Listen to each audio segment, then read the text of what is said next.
ভারত সরকার ঘোষণা করেছে এখন থেকে বাধ্যতামূলকভাবে পেট্রোলের সঙ্গে ইথানল মেশানো হবে এবং 2023-এর পরে যে সকল গাড়ি তৈরি হয়েছে তাদের ইঞ্জিনও এই ইথানল কমপ্লায়েন্ট হতে হবে। E20 মানে 20% ইথানল বাধ্যতামূলকভাবে পেট্রোলের সঙ্গে মেশানো হবে। পরবর্তীকালে সেটা 22, 25, 30 এমনকি 85% ইথানল ব্লেন্ডিং হবে এবং সর্বশেষ 100% ইথানল হবে। তার মানে পেট্রোল থাকবেই না। এটা সরকারের লক্ষ্য। তার কারণ সরকার চাইছে তেলের জন্য যে ভারতকে টাকাটা খরচা করতে হয়, কারণ তেল তো আমাদের দেশে হয় না, তেলটা বাইরে থেকে আনতে হয়, সেই খরচাটা কমানোর জন্য ইথানল ব্লেন্ডিংটার কথা সরকার ভাবছে। কিন্তু এই যে ইথানল ব্লেন্ডিং করতে গিয়ে আমাদেরকে কি মূল্য চোকাতে হবে? প্রথমত, এই ইথানল তৈরি হয় কিভাবে? এই ইথানল তৈরি হয় হচ্ছে ভুট্টা, এই ইথানল তৈরি হয় ভাঙা চাল, এই ইথানল তৈরি হয় আখ থেকে। বিভিন্ন খাদ্যদ্রব্য থেকে আমরা ইথানলটা পাই। 1 লিটার ইথানল তৈরি করতে গেলে 3600 লিটার জল যায় আখ চাষে। এই সব ক্রপ, এই সব ফুড ক্রপ, যেরকম আমাদের চাল, যেরকম আমাদের ভুট্টা, যেরকম আমাদের আখ, এইগুলো তৈরি করতে গিয়ে আমাদের যে জল খরচা হবে, সেই জলের জন্য আমাদের একটা ওয়াটার ক্রাইসিস হবে। তার মানে কি, আগামী দিনে খরা দেখা দেবে, কারণ আমাদের ব্যাপক হারে জল লাগবে এগুলো চাষ করার জন্য। এবং তার সঙ্গে একটা খাদ্য সংকটও হবে। এই যে জিনিসগুলোর থেকে ইথানল তৈরি হয়, এই খাদ্যদ্রব্য অনেক ক্ষেত্রে পশু খাদ্য হয়।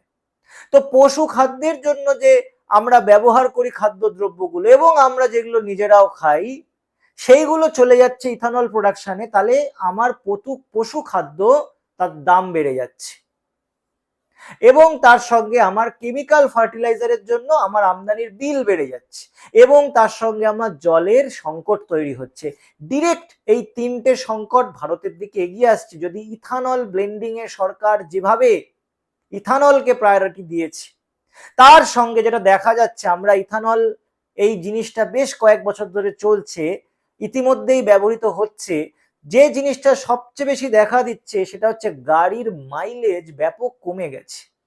যেটা 10 কিলোমিটার প্রতি লিটারে পাওয়া যাচ্ছিল সেটা 6 চলে এসছে।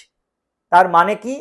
তার মানে হচ্ছে আমি 1 লিটার তেলে, আমি যদি আগে 10 কিলোমিটার যেতাম, তাহলে এখন 1 লিটার তেলে আমি 6 কিলোমিটার যাচ্ছি। তার মানে আমার 10 কিলোমিটার যাওয়ার জন্য এখন প্রায় 2 লিটার তেল লাগছে।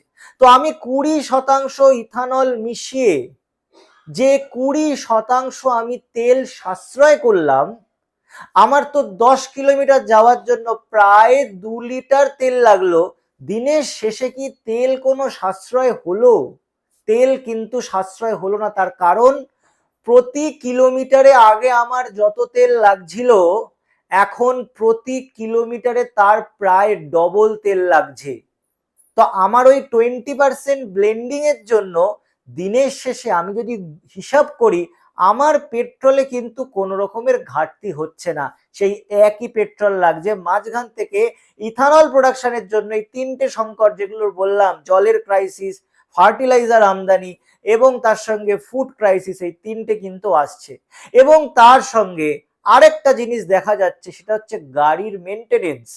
গাড়ির ইঞ্জিন খুব দ্রুত খারাপ হয়ে যাচ্ছে এবং ইতিমধ্যেই গাড়ি ইন্স্যুরেন্স কোম্পানিরা বলে দিয়েছে E20 পেট্রোল ব্যবহার করার জন্য যদি গাড়ি খারাপ হয়, তার ইন্স্যুরেন্সের খরচ ইন্স্যুরেন্স কোম্পানি দেবে না।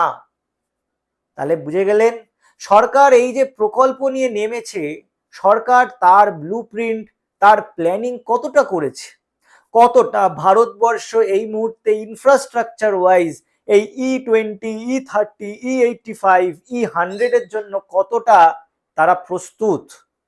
মানুষকে কি বিপদের মধ্যে ফেলে দেওয়া হচ্ছে?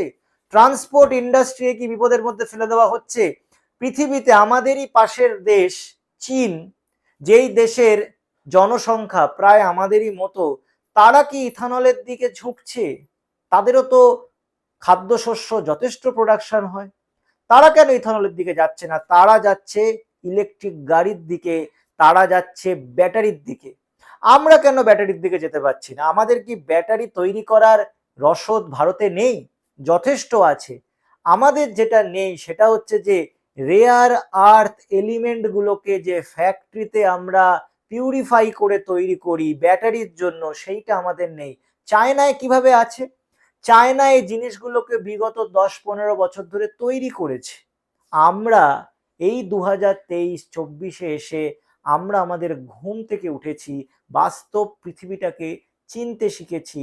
যখন চায়না অলরেডি তৈরি হয়ে মাঠে নেমে গেছে, আমরা তখন আমাদের ঘুম থেকে সবে উঠলাম এবং তখন আমরা দেখছি পৃথিবী তো পুরো পাল্টে গেছে। আমরা তো একেবারেই এই পৃথিবীর জন্য প্রস্তুত নয়। চায়না বলছে যদি আমার থেকে ব্যাটারি চাই তাহলে আমাকে সুবিধা দিতে হবে তোমার দেশের মধ্যে। একদিকে আমি ব্যাটারি পাচ্ছি না, তখন আমরা প্ল্যান করলাম তাহলে আমরা ইথানল মেশাবো। ইথানল মেশানোর যে মূল্য, সেই মূল্য কি আমরা হিসাব করে দেখেছি? মানুষকে যে মূল্য চোকাতে হবে, যে অসংখ্য অভিযোগ ইথানল নিয়ে আছে, সেই অভিযোগগুলো কি সরকার গুরুত্ব দিয়ে বিবেচনা করেছে?